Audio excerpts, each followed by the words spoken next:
Hello and welcome to Global News Today, bringing you exclusive interviews with leading experts every weekday here on Arabiya News. I'm Tom Burges Watson. Coming up on the programme, the death toll in Gaza is reported to have reached 55,000 people since October 2023. In just a moment, we'll be joined by a former UN Assistant Secretary General for Human Rights on the programme, who will be discussing the humanitarian situation in the enclave. All this comes as the US Ambassador to Israel, Mike Huckabee, suggests in an interview that Muslim countries should give up land to create a Palestinian state. We'll get reaction to that from a former Prime Minister of the Palestinian Authority. And the UK has sanctioned two far-right Israeli ministers over, quote, repeated incitements of violence against Palestinian communities in the occupied West Bank. This move is part of a joint effort by Australia, Norway, Canada and New Zealand. We ask, what will this change?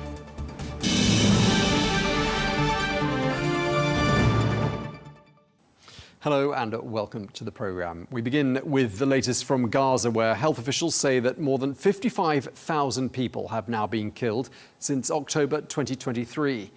Well, this new death toll comes as medical teams reported that 41 Palestinians have been killed in airstrikes and gunfire on Wednesday. This happened close to an aid site. Well, as the death toll continues to climb in Gaza, the US Ambassador to Israel, Mike Huckabee, has suggested that Muslim countries give up some of their land to create a future Palestinian state. This is what he told the BBC. Muslim countries have 644 times the amount of land that are controlled by Israel. So maybe if there is such a desire for the Palestinian state, there would be someone who would say, we'd like to host it, we'd like to create it. The US Ambassador to Israel speaking there. Well, in a sign of mounting pressure on Israel, the United Kingdom has sanctioned two far-right Israeli ministers over, quote, repeated incitements of violence against Palestinian communities in the occupied West Bank. Well, Itamar Ben-Gvir and Bezalel Smotrich will both be banned from entering the UK and will have any assets in the country frozen as part of the measures announced by the Foreign Secretary. Well, as we were saying, this is part of a joint move with Australia, Norway, Canada and New Zealand. Let's listen now to what the British Foreign Secretary David Lammy said as he explained the rationale for the move. These two individuals, Ben-Gvir and Smotrich, have been inciting violence against Palestinian people for months and months and months.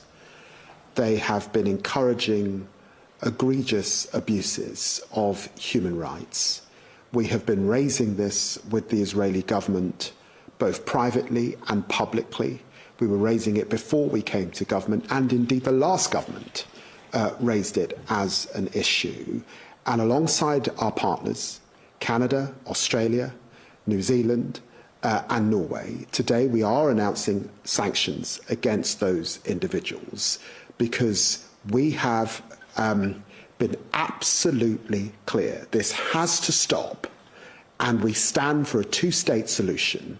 And the settler violence that we've seen in the West Bank particularly is entirely unacceptable.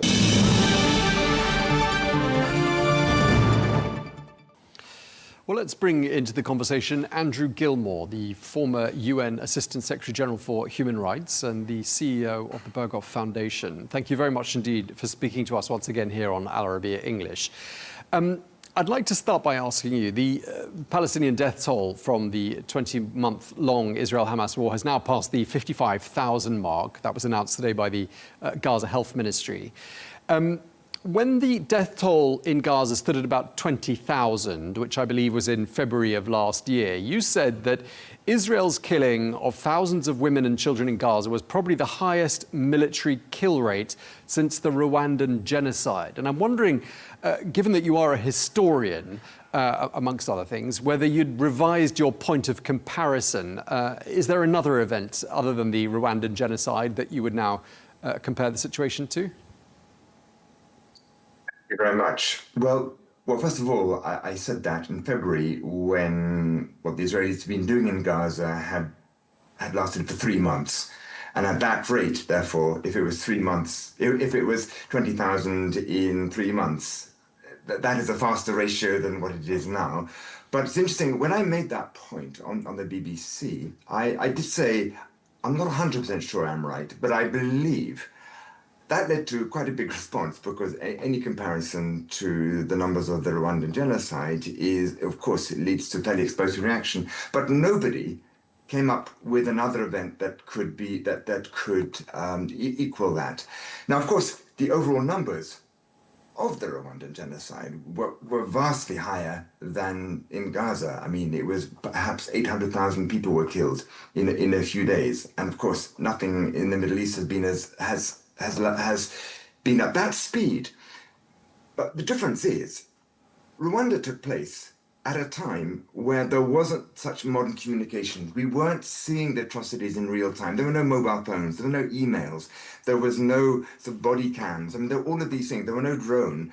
So we were getting reports, very, very credible ones at the United Nations, but it wasn't as clear-cut as this.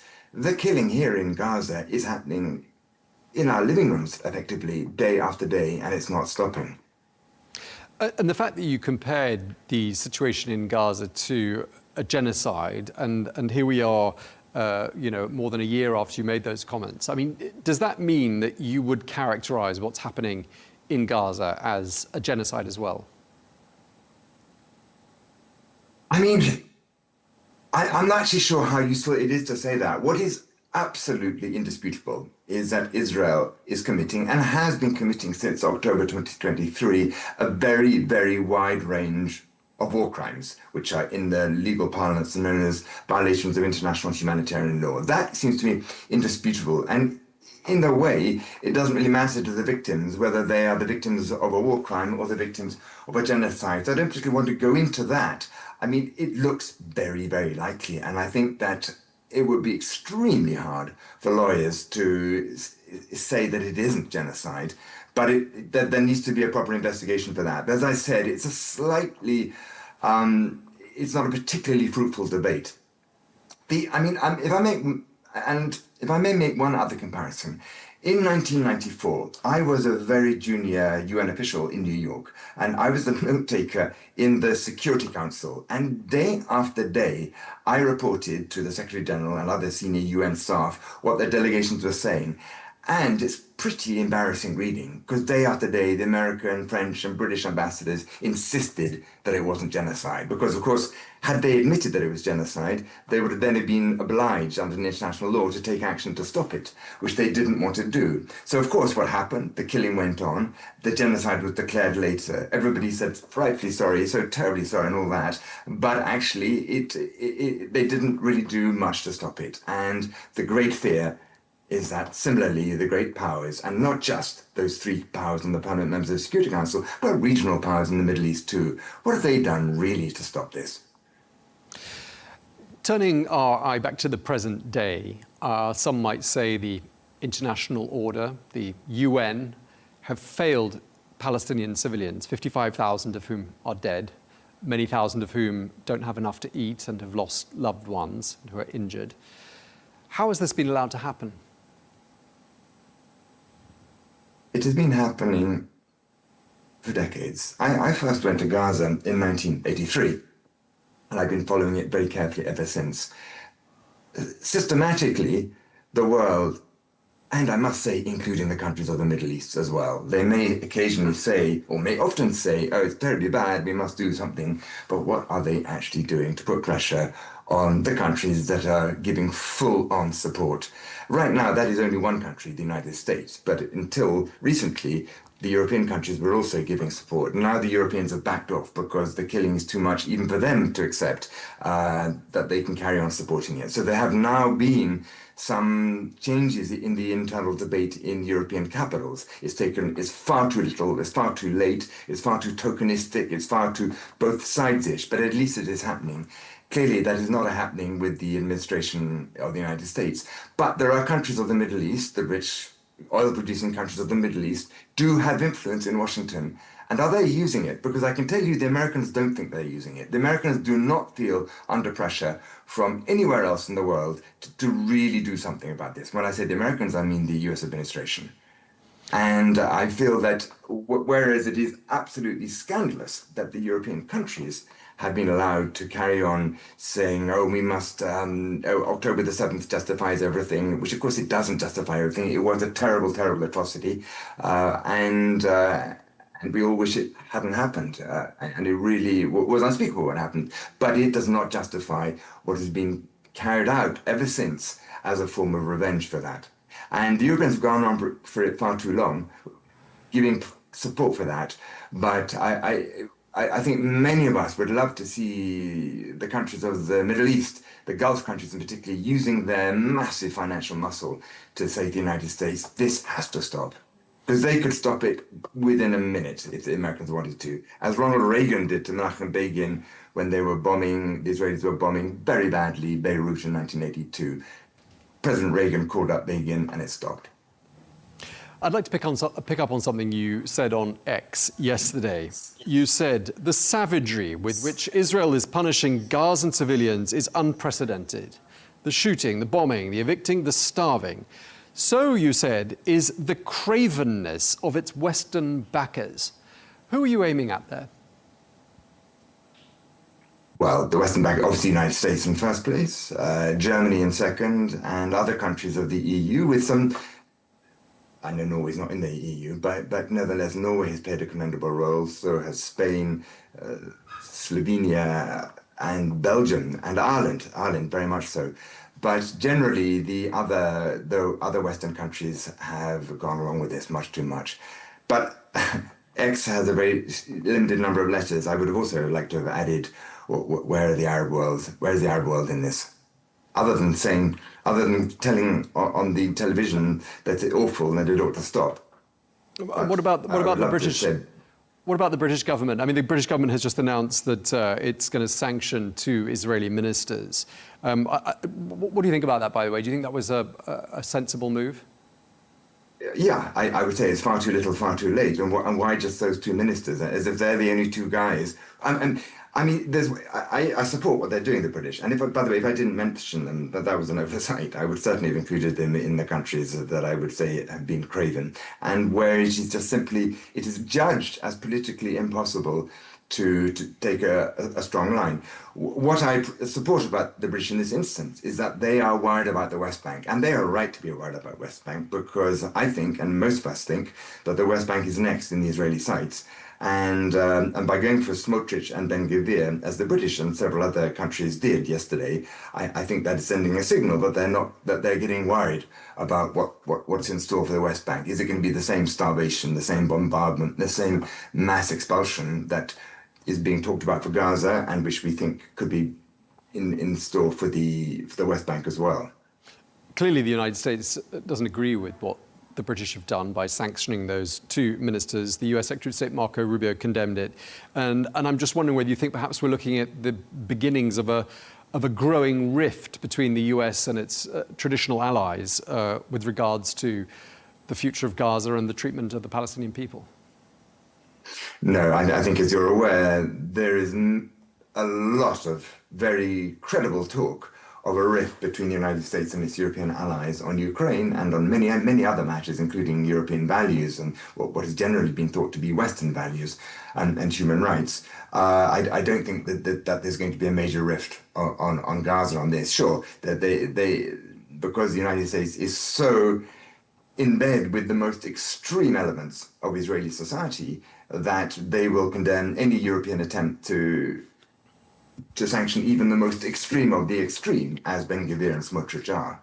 But I don't think this is a harbinger of something really major, because I think that the Europeans knew this was going to happen, but they're not going to like this, because they're going to be worried that there will be some sort of form of blackmail put over them regarding the nuclear umbrella vis-à-vis Russia. Do you think we are seeing, or are you detecting, a significant shift in how traditional allies of the United States and Israel view the situation in Gaza and in the Palestinian territories? I mean, we had the German Chancellor, Friedrich Merz, saying the situation in Gaza could no longer be justified by the fight against Hamas terrorism. I mean, do you think we have now reached some sort of a turning point? I think to have a German Chancellor, particularly one from the party he's from, the Christian Democrats, say that is rather significant, because in Germany, it's harder to criticize Israeli policy in Germany than it is in Israel. And I really say that not lightly at all. And it has been, in the months after October 2023, well nigh impossible for any figure to even make a tiny suggestion that Israel was overreacting without getting clobbered in the media and social media for doing so. And basically no politician has really had the courage to do so. The fact that the Chancellor, one who has actually said that he would meet and has met the Israeli Prime Minister without arresting him, which it would be an astonishing thing to do because it's totally against everything to the statutes of the International Criminal Court. But for the Germans to do that, that is significant. And yes, I do see that this will be, this is a changing point. In the same way as it is, and there's an article which I read this morning by Tom Friedman in the New York Times saying that Jewish communities around the world are also changing in ways. I mean, we've seen this before, but there has never been. And so when that quote you gave me just now that I had said about it being unprecedented, it is unprecedented in that sense. And certainly unprecedented by the British as well. I mean, Nigel Farage, who may be known to some of our viewers as the man behind Brexit and the leader of the Reform Party, one of the leaders of the Reform Party, saying Israel is running out of friends. I mean, an unexpected comment from him, perhaps. And just an extension of what you were saying about Germany. I mean, have the British ever gone this far when it's come to condemning Israel or Israeli officials? Yes, so there have been times where they've been very upset during the response of the first Intifada in the late 80s and the second Intifada in about 2002, where there was strong criticism, and similarly with the Israeli invasions of Lebanon in 1982. But this is qualitatively different, and I mean the killings are so systematic, and it's not just like huge bombs being dropped on neighborhoods, and that has been happening as well, but people being deliberately picked off by snipers and by drones day after day. People whose only crime is that they're hungry and they're trying to get food, and they're getting killed in large numbers every single day. So as you can imagine, that does make it embarrassing for Western governments who have been allies. You mentioned Farage. Now, what is interesting is that throughout Europe, every far right-wing movement in Europe, including those that have been traditionally fairly anti-Semitic, are absolutely uniformly pro-Israel. And whether we're talking about France or in Italy, in Germany, the United Kingdom, and of course the United States, every far-right movement is a very, very strong supporter of Israel. And yes, and the fact, but even they know that if they just give blanket support for the daily killings, then they're going to lose some political influence and votes. So it's clear, it's very late. It's even later than it is on the part of the government, but it's still welcome that they are saying things like that. Just lastly, because we're nearly out of time, as I said earlier on, today was the sad milestone after which 55,000 Palestinians have been killed since October 2023. I mean, has Israel, in your opinion, achieved anything during these last 20 months apart from lose allies and make its own backyard arguably much more dangerous? I think they can make the case that they have certainly gained in Lebanon by very much weakening Hezbollah. They managed to move in Syria in such a ways that upset their great enemy, the Iranians. So I would say that in certain on that area, in the north and to the east, they've made some strategic gains. I cannot see that they've made strategic gains in Gaza, as you say. I mean, it's a quotation that hasn't been widely publicized, not nearly, but the former Prime Minister of Israel, who had been in the Likud party, Ehud Olmert, said 2 weeks ago, and I just want to read this out: "What we are doing in Gaza is a war of annihilation," that's a strong word, "indiscriminate, unrestrained, brutal, and criminal. Yes, we are committing war crimes." If an Israeli Prime Minister can say that, I just don't understand. I really don't. And I've been doing this game for a very long time.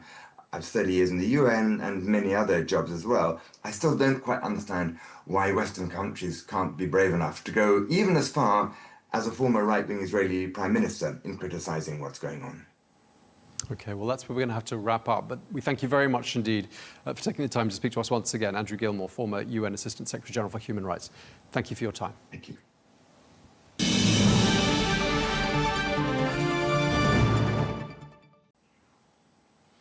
Well, let's bring into the conversation Salam Fayyad, who is the former Prime Minister of the Palestinian Authority, who joins us now. Thank you very much indeed for joining us, sir.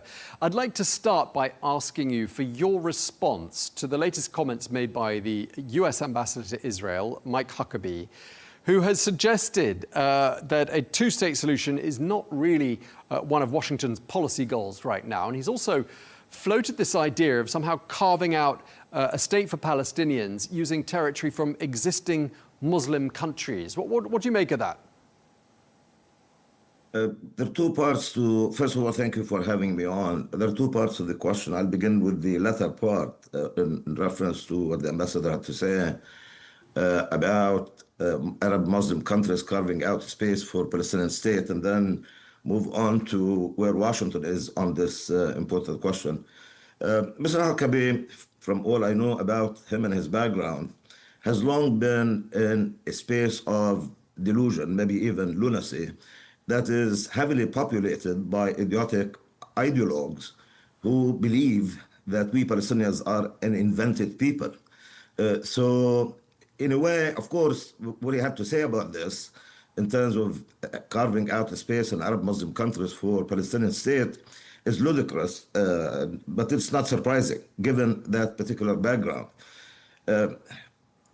Only under torture can I see some evolution, maybe positive evolution in his position, because from where this crowd is, which is not recognizing us as a people and describing Palestinians as an invented people, well, it seems to me that he has moved on now to recognize that we actually need a state. Where we beg to differ with him, of course, substantially, is on where that state needs to actually be established. So obviously, this is delusional. It's not surprising given his background. The more important question is where Washington is on this issue. I noticed from media reporting that State Department has declined comment on the ambassador's position or what he had to say.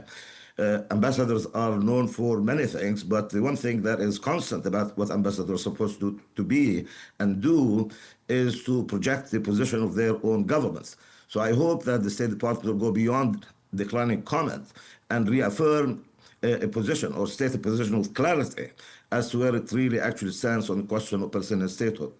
Yeah, indeed. I mean, Washington has been quite vague in its response to those comments by Ambassador Huckabee. We do hear him frequently using terminology like Judea and Samaria, obviously biblical references to Palestinian territory. I'm wondering whether you think Huckabee has much of an impact on regional tensions and on regional diplomacy. Well, you know, in a way, he actually represents a continuation of a position taken by not his immediate predecessors in that position, but specifically David Friedman, who was US Ambassador to Israel under Trump administration, first Trump administration. They come from a background that does not recognize us as a people. Once again, they describe us as an invented people. So they are heavily invested in one side of the narrative, insofar as the historical or British mandate Palestine, if you will, our ancestral land in our own narrative, and in the way in the Jewish narrative, the way they describe it as land of Israel. So they have this disposition, which is based on prioritizing the Jewish narrative over the Palestinian narrative in a naked way. Most certainly, I do not know if his own position or what he has to say will have much of an impact. The question is, because this is something that has been going on for a long period of time. He's not the first one to say what he's reported to have said yesterday or the day before yesterday. This is a long-standing position on the part of a segment of extreme right-wing in various places around the world who simply do not believe that we Palestinians are entitled to a right to statehood. Do you think this? The other thing, if I may, Go ahead.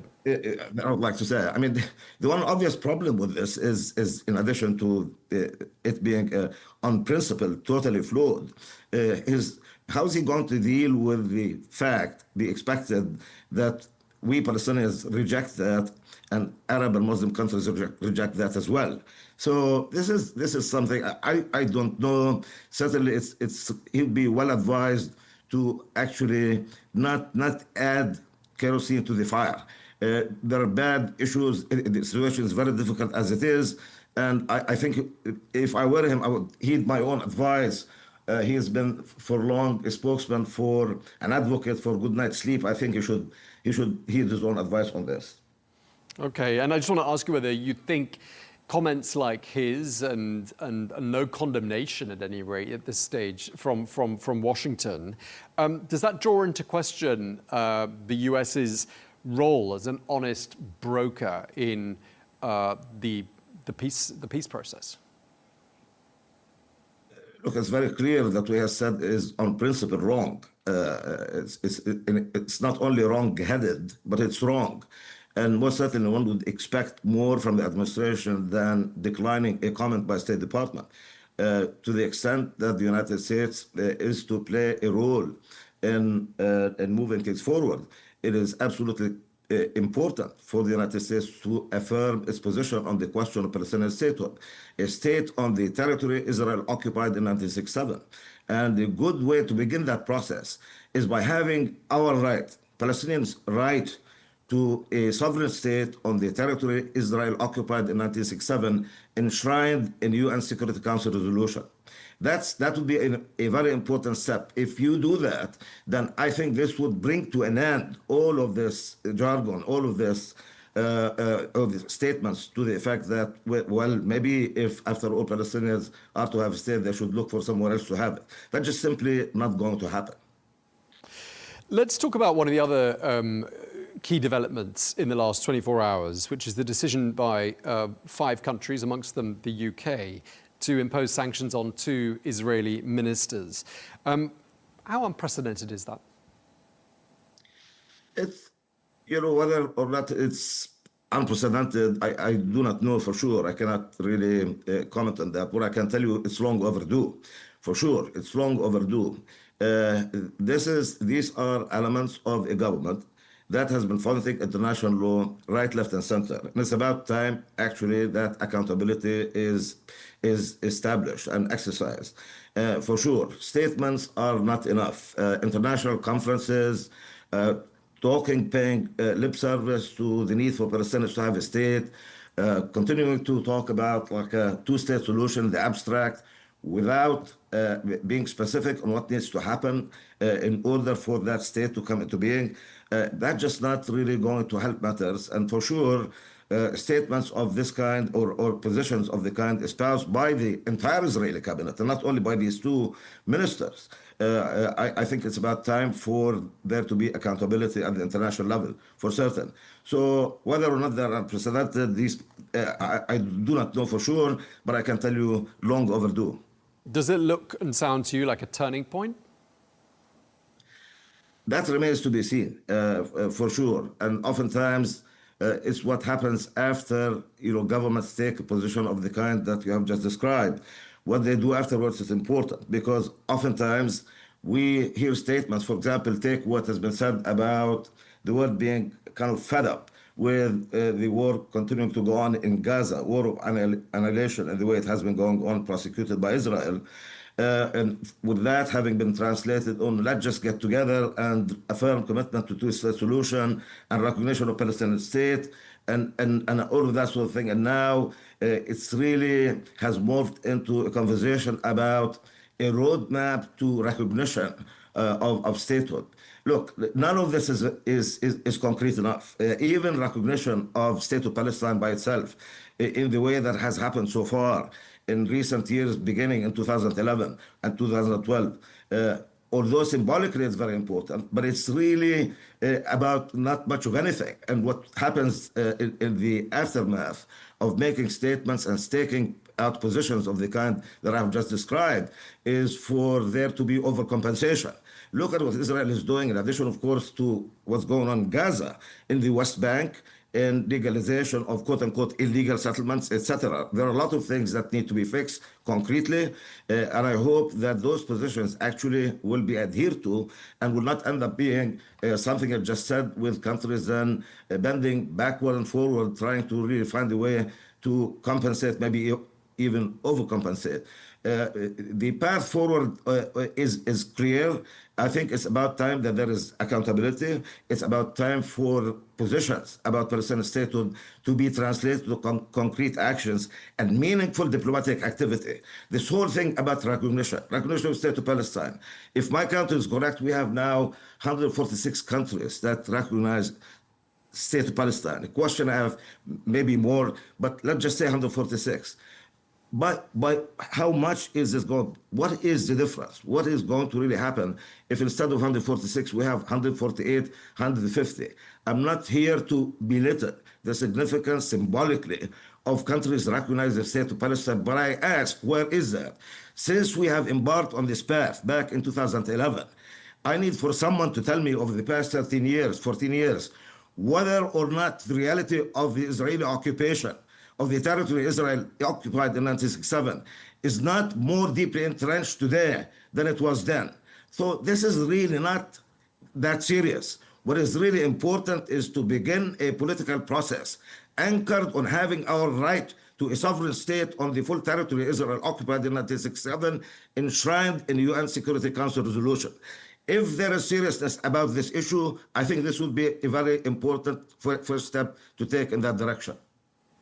Do you have any optimism when you look at all of the cards on the table? The fact that we've got possibly unprecedented measures being taken by traditional allies of Israel with the sanctioning of those ministers, condemnation of the fact that today we passed the 55,000 people killed in Gaza since the 7th of October.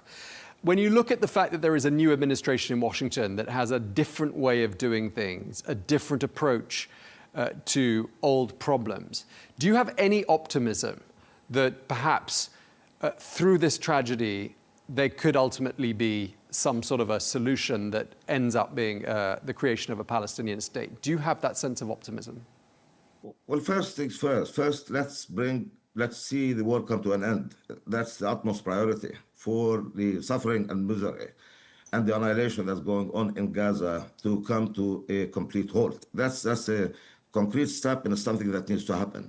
In what's being reported, it's been suggested, various reports suggest, that basically the administration in Washington sees the war as a war to no end, and it's about time for it to stop. I saw most recently a report about this in Israeli media, about the conversation that took place between Trump and Netanyahu. To the extent it's accurate, that's important, it's significant. I hope there'll be action consistent with the need to bring the war to an end. That's first things first.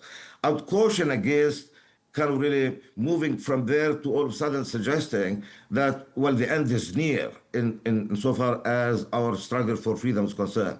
That's something that requires a most deliberate, persistent, dogged pursuit of our right to establish state on the territory Israel occupied in 1967.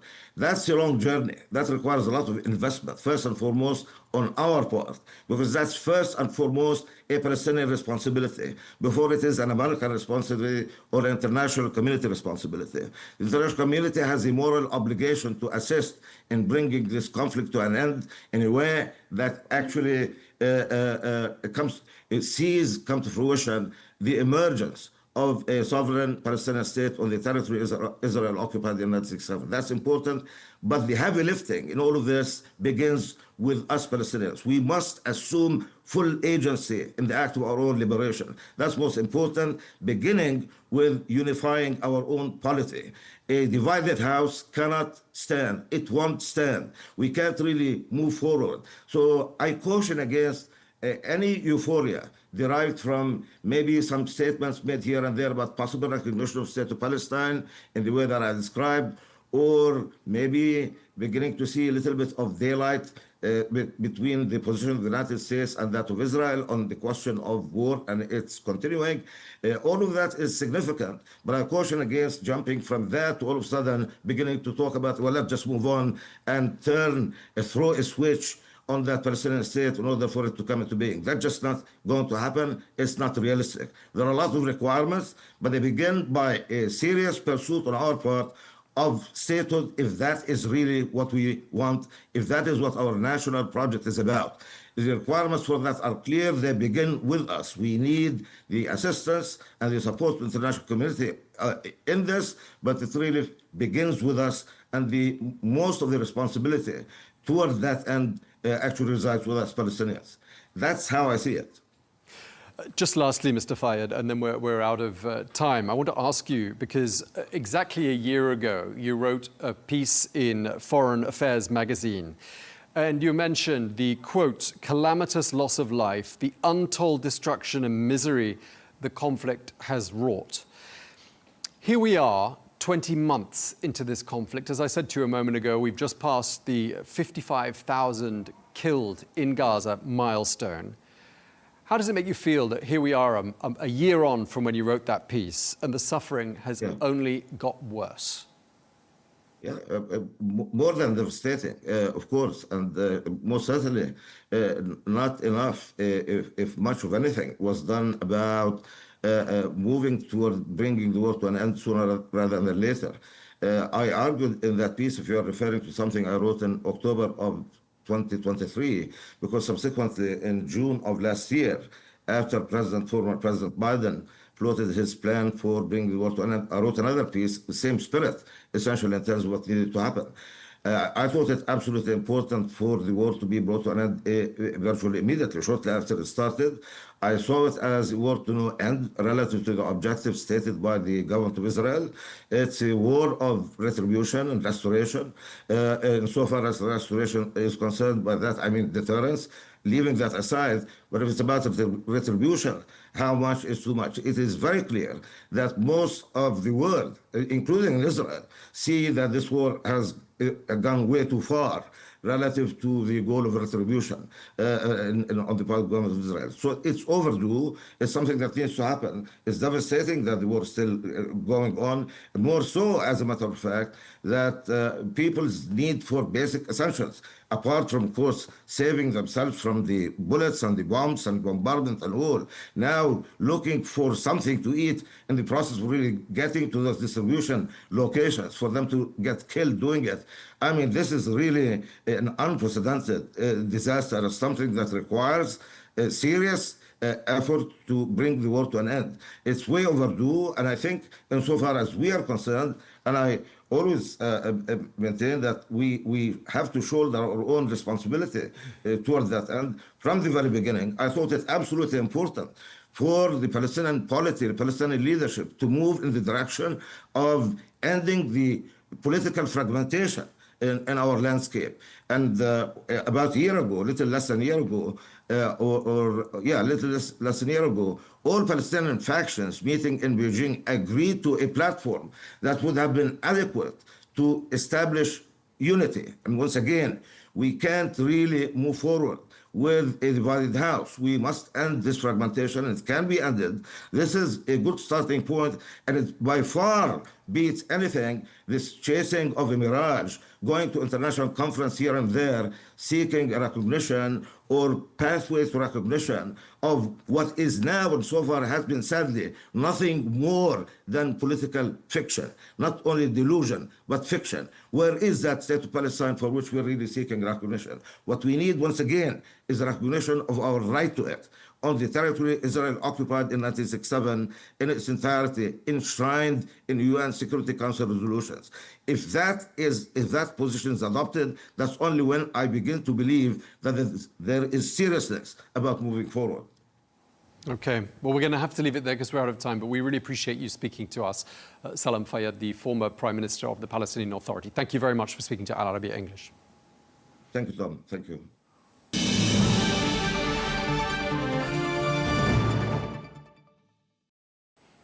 For more, we can speak now to Ambassador Hesham Youssef, who's a former career diplomat with the Ministry of Foreign Affairs of Egypt and a former Chief of Staff to the Secretary General of the Arab League. He joins us now from Cyprus. Thank you very much indeed for joining us, Ambassador. I'd like to start by asking you about the sanctions that have been imposed by 5 Western countries against 2 Israeli ministers. Do you see this as being a genuine shift in attitudes or as something purely symbolic? Well, it is purely symbolic, but it has to be welcomed that countries are willing to take steps, because there were reluctance to take steps towards Israel in a manner that would be sending a message to the rest of the world that there are some things that are unacceptable. So incitement to violence, statements that are inflammatory, that are escalatory, that may lead to instability are not acceptable. And I think that this is an important message. Do you interpret those actions and the subsequent anger from Washington, which has been expressed by the US Secretary of State, as being perhaps a growing rift between the United States and its traditional allies over Israel's conduct in Gaza? Well, there has been a gap between the United States and many countries around the world in relation to how to deal with the situation in Gaza, whether it's in relation to the humanitarian dimension, political dimension, or the day after, and how to deal with the situation as a whole. And this was also evident when the United States vetoed a resolution that was supported by the 14 other members of the Security Council. There are some who are saying that the Arab world isn't doing enough to stand in solidarity with the Palestinian people. What are the Egyptians doing at this particular moment, and fellow Arab states, when it comes to finding a diplomatic solution to the situation and carving out a ceasefire for Gaza?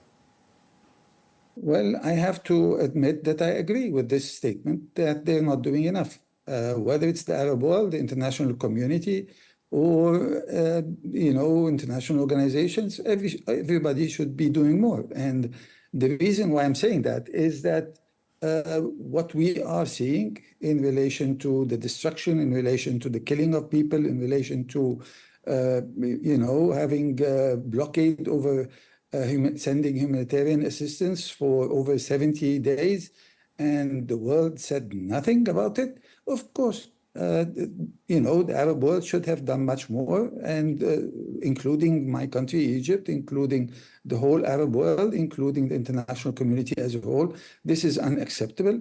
But this is what we have been witnessing month after month in this war. And Ambassador, you mentioned your country, Egypt, which has a very difficult balancing act to do. Of course, you're neighbors to Gaza via the Sinai Peninsula. Do you think there'll come a point when Cairo's perceived restrained approach towards Israel is no longer sustainable domestically? Well, yes, Egypt has demonstrated huge restraint, and this was clear because it was mediating, and it wanted this mediation to succeed.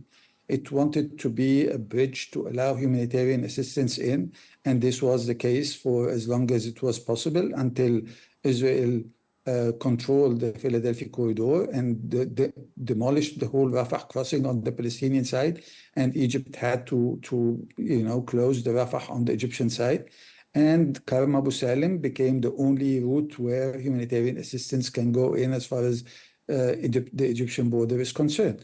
And as we speak now, there are more than 3,000 trucks that are standing on the border but are not being allowed in by Israel. So yes, this is the situation. Egypt has been trying, and many others have been trying. As we mentioned earlier, it's not enough, but there has been a lot of efforts to try to see how to deal with the situation, to reduce the suffering of the Palestinian people. But all the efforts that were done was not enough to achieve this objective. And clearly, I mean, psychologically, this conflict has a huge impact on domestic sentiment, how people across the Arab world, including in your country, in Egypt, feel about it. And I'm just wondering what impact you think the situation in Gaza has had on Egypt's national security. Well, it had impact on all kinds of dimensions, including the situation regarding the Suez Canal and the ships that have, had to go around the Horn of Africa because of the lack of stability and security in the Red Sea. So this resulted, according to official sources, to a loss of around $800 million per month. Yes, so Egypt suffered. And on the security-wise, of course, it has an impact as well.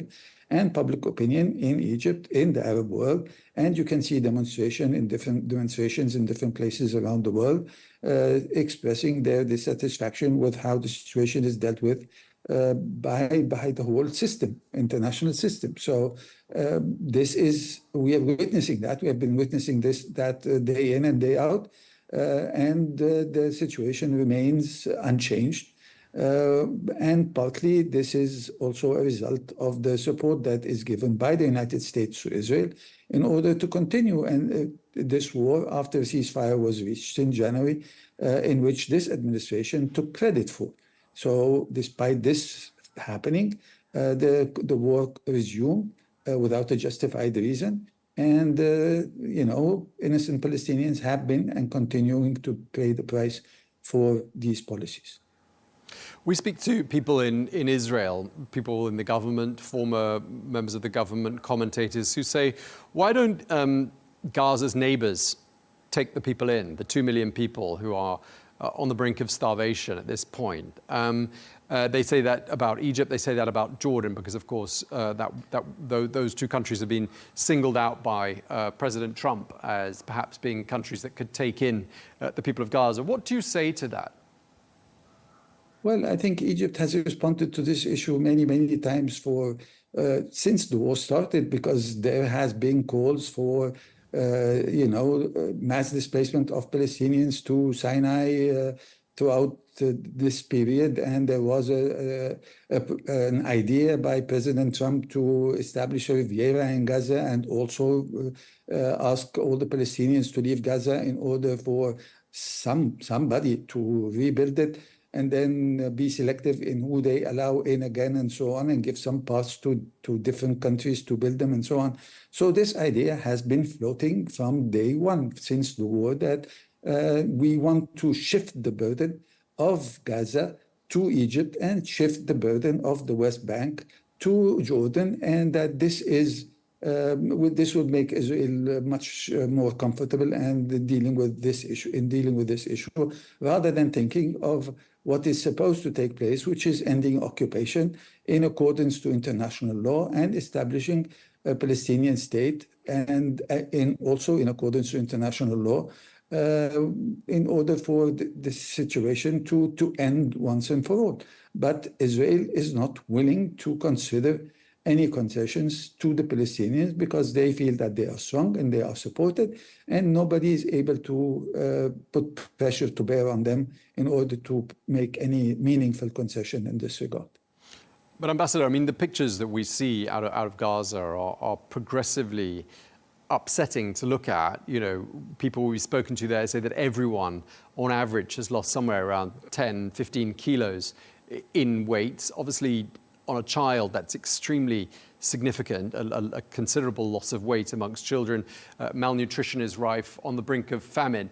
Could there come a point when the situation in Gaza is so dire that public opinion in Egypt requires those border crossings at Rafah to be opened and allow those people a chance to survive? Well, if the borders in Rafah open, what will happen? There is Israel that is controlling the Philadelphia corridor, and it is not allowing anybody to come close to the Philadelphia corridor. And as a matter of fact, there are all kinds of reports about the shootings that are taking place to Palestinians that are trying to go and fetch some food to eat from the center that was established by the United States and Israel. So, is the question of opening the border? And so will Israel leave the Philadelphia corridor and allow Palestinians to leave? But then there is a vast majority of Palestinians who also do not want to leave. And we saw what happened in January when there was a ceasefire, and you saw tens of thousands of Palestinians moving from the south back to the north, although they know very well that they are going to an area that is totally destroyed and demolished, and that they will not find neither water, nor electricity, nor food, but they decided to go back. And they have indicated in hundreds of ways that they don't want to leave.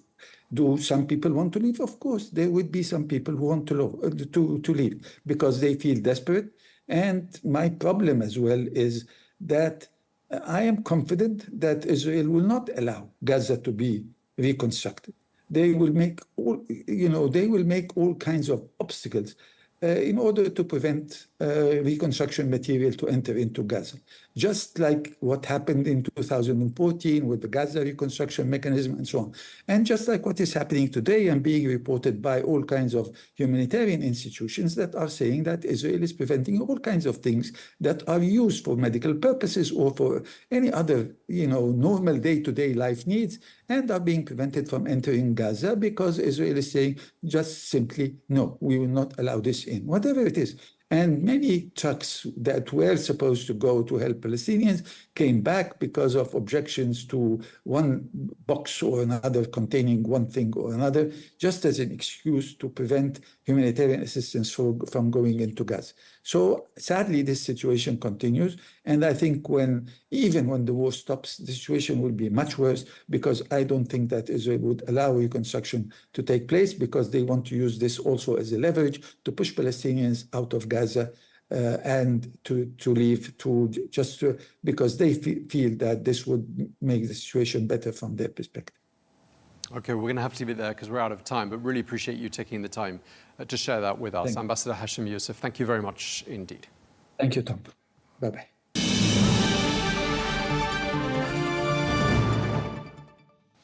Well, let's get more now. We can speak to the former UK Foreign Office Minister in Tony Blair's government, Denis MacShane, who joins us now. Of course, the Labour government is the ruling party in the United Kingdom right now. And Mr. MacShane, I want to start by asking you, why do you think the British government has chosen now to sanction these two Israeli ministers?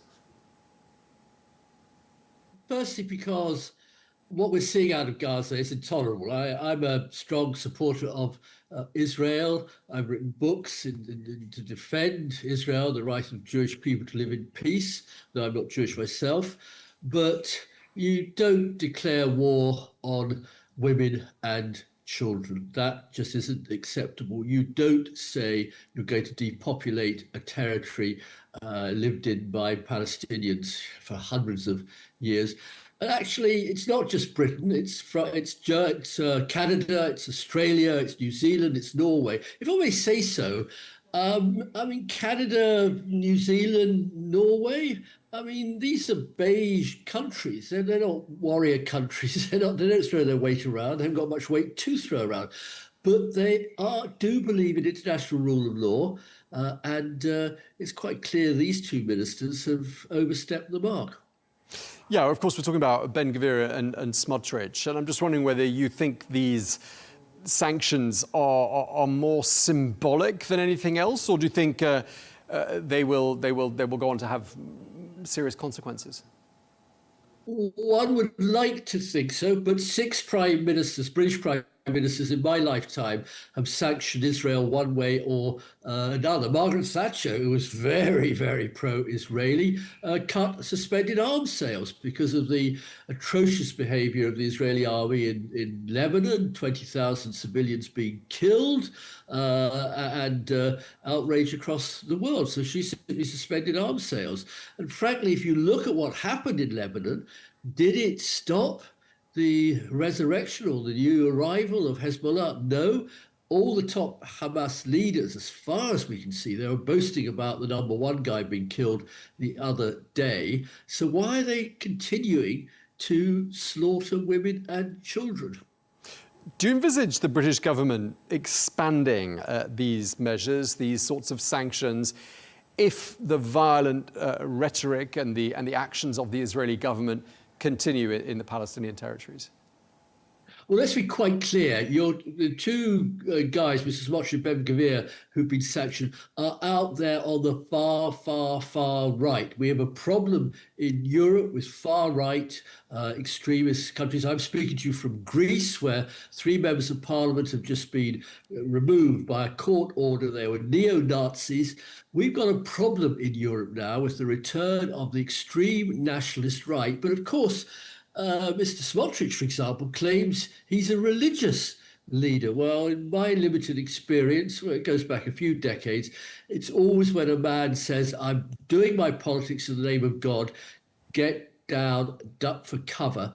And this idea that you could drive the people of Palestine off their lands. Mrs. Thatcher, but forgive me going back to her, she was our most right-wing prime minister in my lifetime. She said to, I think it was President Reagan at the time, you cannot deny the right of the people of Palestinian to have their own state. Margaret Thatcher, as I say, a very right-wing person. So I'm not sure what further action will be taken. I don't think so. This has been calibrated and graduated, but it's just the anger, not the anger, that's the wrong word. It's the sheer despair that Mr. Netanyahu is just using this to hang on to power. He's got a majority of 8, which is nothing in today's parliamentary times.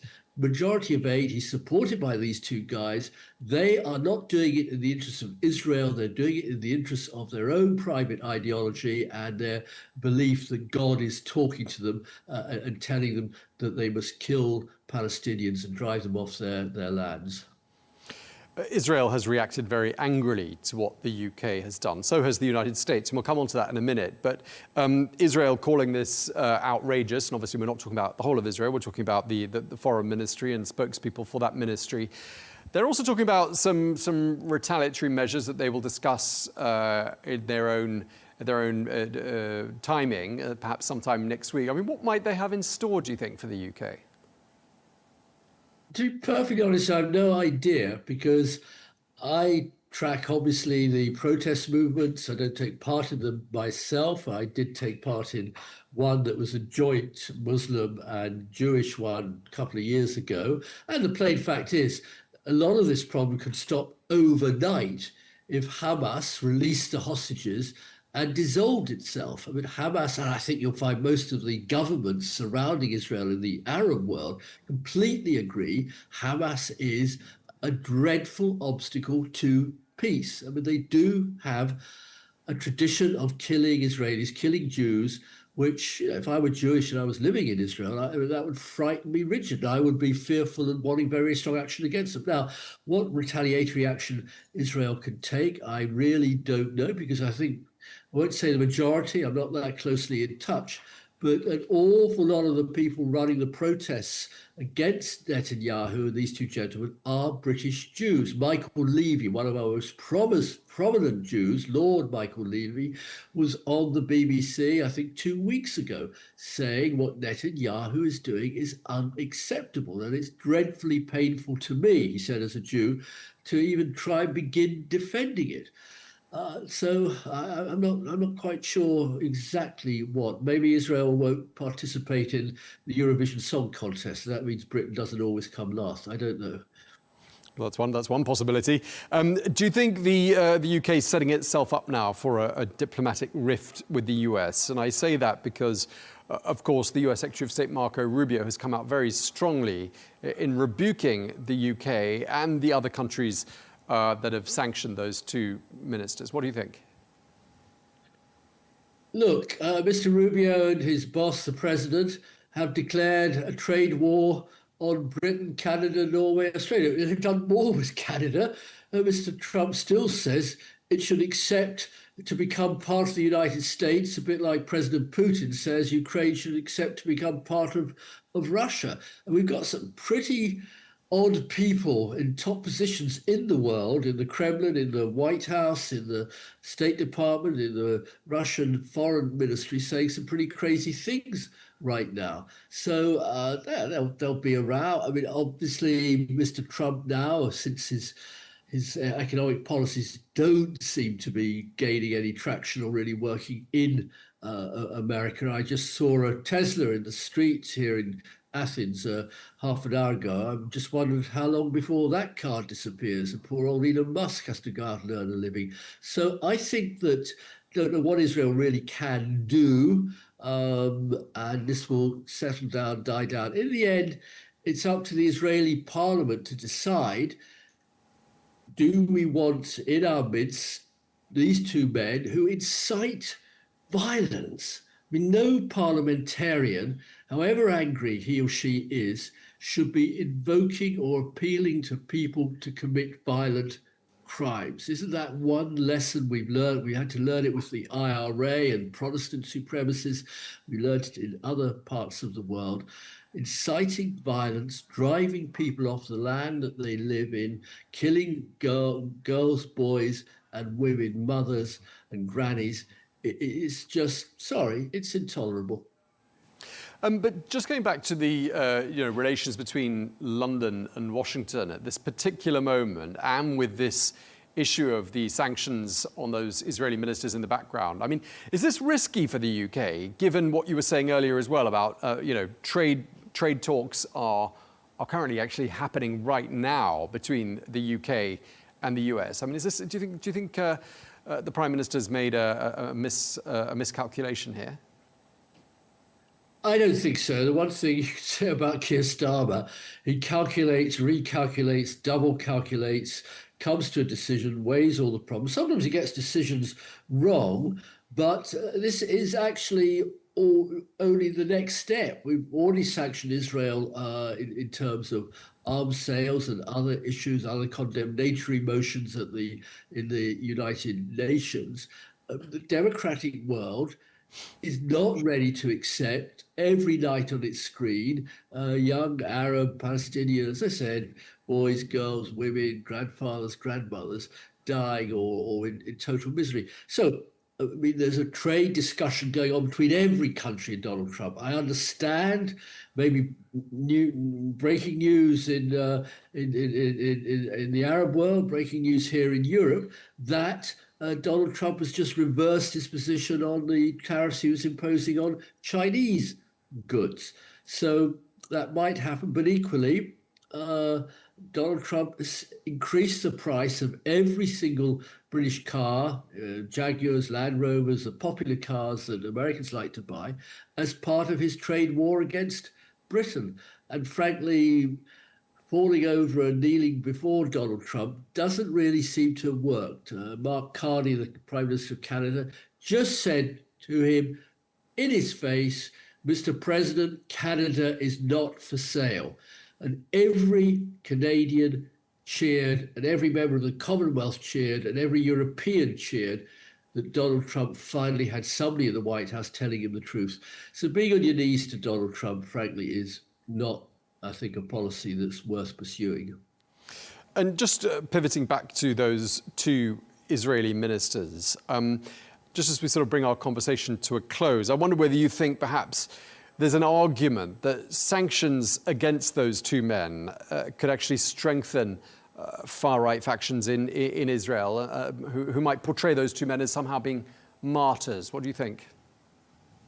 Yeah, that's always a risk. I'm sure the three neo-Nazis who've just been expelled from the Greek parliament will parade around the far right in Europe, will be greeted by the AfD, by Matteo Salvini in Italy, Geert Wilders in England, in Netherlands, Marine Le Pen, Nigel Farage, as heroes of the cause for the idea of returning to the 1930s and ethno-nationalist and racist politics triumphing again. I don't think so.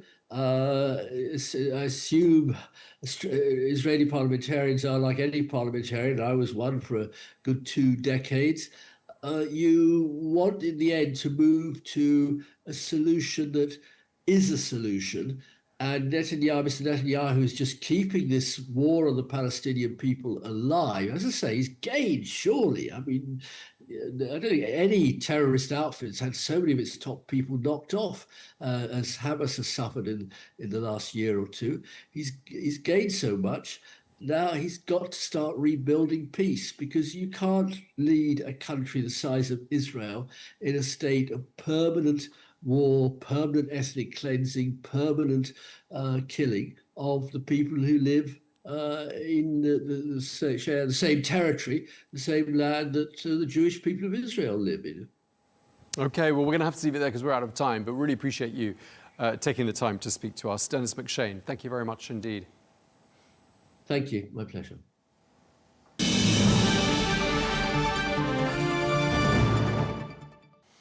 Well, let's get more now. We can speak to Yossi Kuperwasser, who's a retired brigadier general in the IDF and former director general of the Israeli Ministry of Strategic Affairs. Thank you very much indeed for taking the time to speak to us. We've been talking about these sanctions imposed by 5 countries against Itamar Ben-Gvir and the finance minister of Israel, Bezalel Smotrich. Do you get the impression the Israeli government fully stands by those 2 individuals? Well, of course, there are 2 ministers in the government and holding key positions. One of them is the Minister of Finance. The other is the Minister of Homeland Security. And yes, it's definitely they're an essential part of the government, and the government stands behind them for sure. I mean, you say for sure, but those 2 individuals are, it's obviously a coalition government, and those 2 individuals are at the further right edge of the political spectrum. I mean, is it a given that the government would stand by the 2 of them? It is a given, because if they don't stand, first of all, because of the merit of the issue, that they're against the idea of sanctions against Israelis in the first place, whatever Israelis you're talking about, even if they're from the right. And especially when we are in the midst of a war, this sounds so really audacious that something like that would happen, then definitely they stand besides them and support them. And secondly, if they don't, the government is going to fall. So what do you expect them to do? What do these sanctions change, do you think, sir? They don't change anything. That's just a symbol of disagreement with these 2 gentlemen. And it's a pity, because it's a distraction of the attention from what really should be the focus of the international community, which is getting rid of Hamas control of Gaza. That's the most important thing.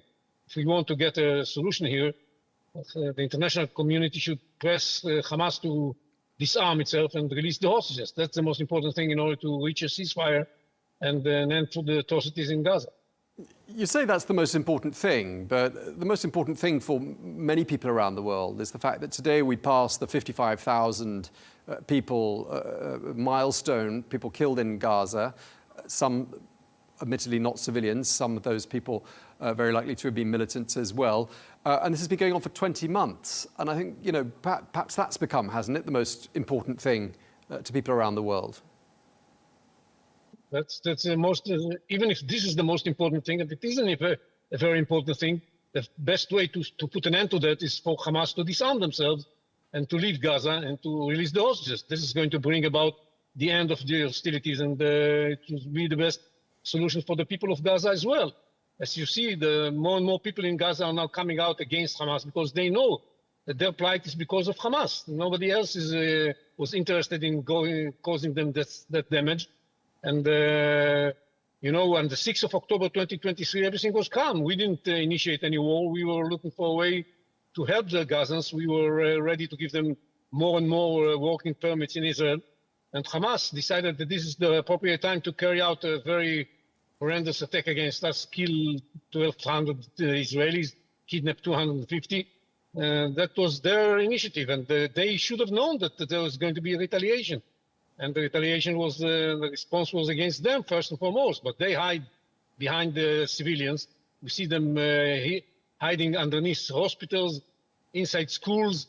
That's what they do. So from time to time, we have collateral damage that and the Palestinian population suffers from that. And the Palestinians realize that. What we see today is that more and more Palestinians come against Hamas.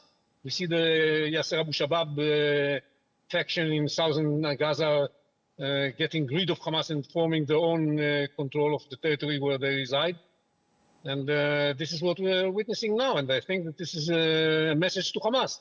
Hamas is now more worried about the possibility that it's going to be thrown by its own people from the rule over Gaza, and then they are going to be thrown by Israel. That's Israel is saying, well, we will take control of 70% of the Gaza Strip in order to get rid of Hamas, and the population says we'll take rid of Hamas in the rest of the 30% territory where the population is. We took the open areas.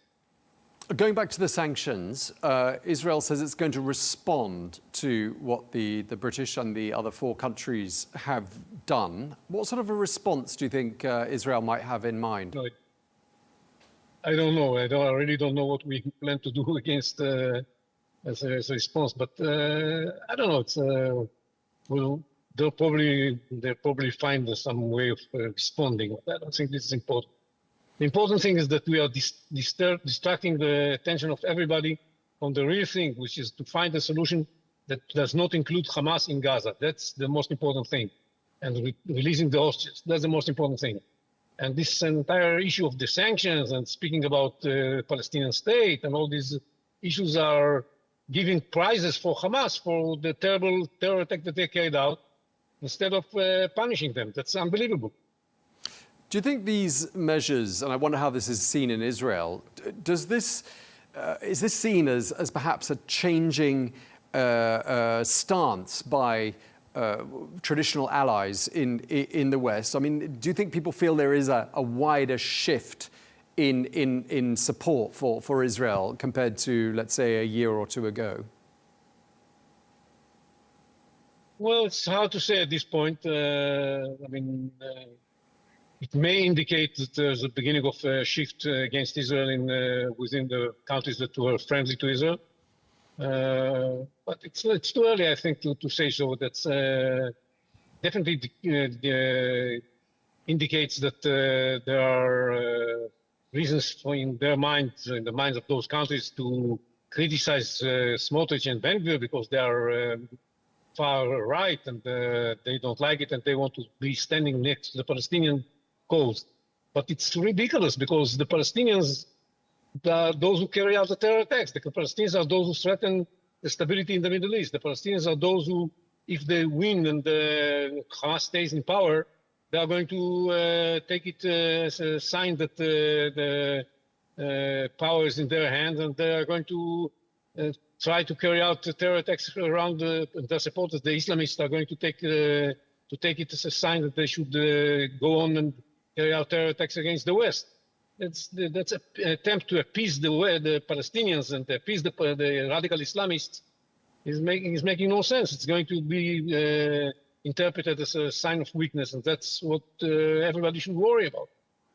Okay, we're going to have to leave it there because we're out of time, but I appreciate you taking the time to speak to us. Yossi Kuperwasser, retired Brigadier General in the IDF. Thank you very much indeed for speaking to us on Al Arabiya English.